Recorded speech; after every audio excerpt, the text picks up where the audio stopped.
Well, hey friends, welcome back to another bite-sized segment of some inspiration, motivation, and information so that you can live your best life from the inside out. I'm Charlene Stiles, and I want to dive into a topic today that I hear quite often from my clients. It's a complaint about cognition and feeling like you have brain fog or memory issues or concentration ability is diminished.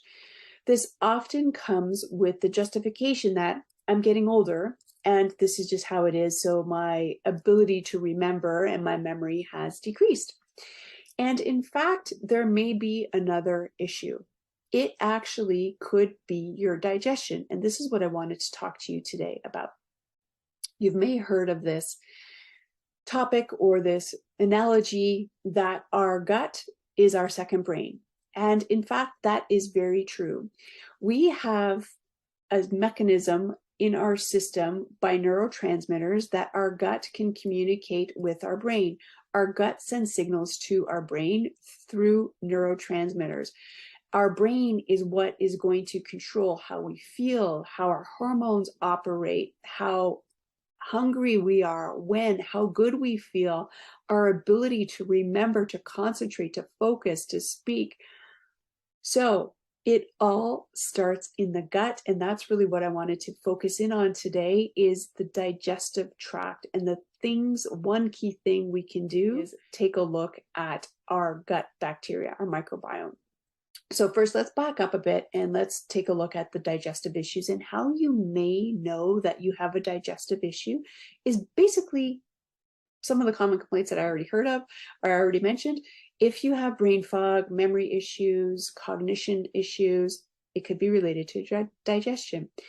Also, if you're constipated, if you're bloating, if you are gassy, if you have heartburn or acid reflux, if you aren't urinating a lot throughout the day, if you're urinating too much throughout the day, if you have achy joints, if your skin has issues, if it's dry, if it's itchy, if there's rashes, if you have allergies or food sensitivities, these are all indications that you may have a digestive issue.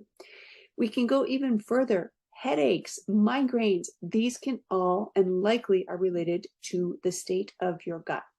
So digestion is a really big issue. And what I wanted to just highlight today is the importance on focusing on our gut bacteria, on the microbiome in our gut. You may know that there are millions, trillions of different bacteria in our entire body, not just in our intestines and our stomach, but operating throughout our whole body and staying in balance. And really what we want to focus on is the balance and the ratio of the good bacteria versus the bad bacteria.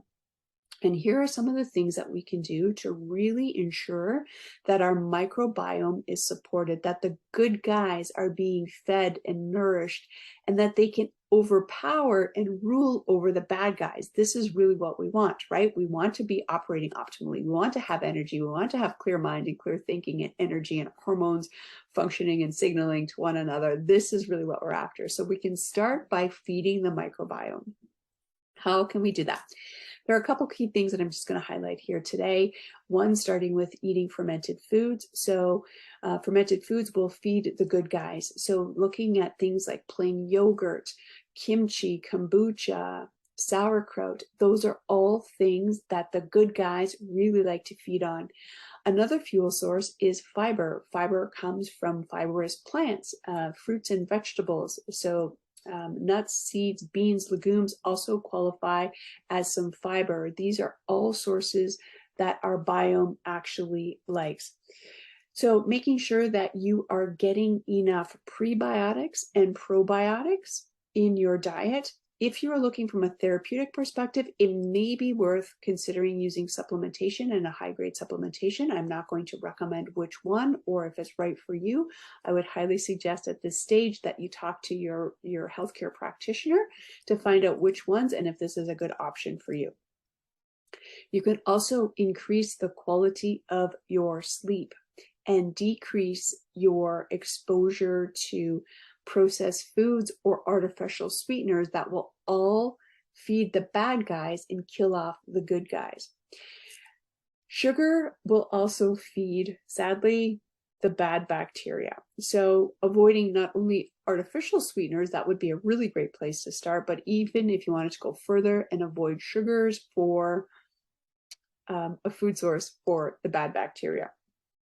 The other thing that I think is really worth noting, particularly now after the past couple of years, is the notion of sanitization. And while we need to be sanitary, I've seen in some cases where this over sanitization has been fueled from fear. So what happens is when we are over sanitizing ourselves, our body and our body's ability to understand and learn how to deal with different types of bacteria and microbes is lost. So having some exposure to environmental bacteria is actually good for our immune system. Imagine if you were just like encapsulated in a bubble for your whole life and not exposed to any bacteria. Once you're left out of there, get out of there, and you go into the world, like your system is going to be overloaded and not know how to fight it or what to do or how to recognize it. So having exposure and not being over sanitized is really another key one.